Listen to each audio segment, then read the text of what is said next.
সাক্ষাতে সালাম প্রদানের সময় বলবে আসসালামু আলাইকুম। অর্থ হলো আপনার বা আপনাদের উপর শান্তি ও আল্লাহর অনুগ্রহ বর্ষিত হোক। সালামের জবাবে বলবেন ওয়ালাইকুম আসসালাম ও রহমতুল্লাহি ওয়া বারাকাতুহু।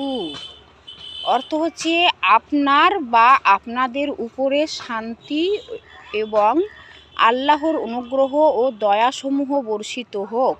তাহলে আসসালামু আলাইকুম বললে 10 নেকি, ওয়া রহমতুল্লাহ যোগ করলে 20 নেকি এবং ওয়া বারাকাতুহু যোগ করলে 30 নেকি পাবেন। তিরমিজি, আবু দাউদ, মিসকাত 4644 হাদিস। আপনাদের কথাটা, আমার কথা শুনে আপনাদের যদি ভালো লাগে তা আপনারা সাক্ষাৎকারের সাথে ঠিকভাবে সালাম প্রদান করবেন এবং সালামের জবাবও দিবেন। সালাম দিলে 10 নেকি, সালামের সাথে রহমতুল্লাহ যোগ করলে 20 নেকি, রহমতুল্লাহর সাথে বারাকাতুহু যোগ করলে 30 নেকি। আলহামদুলিল্লাহ।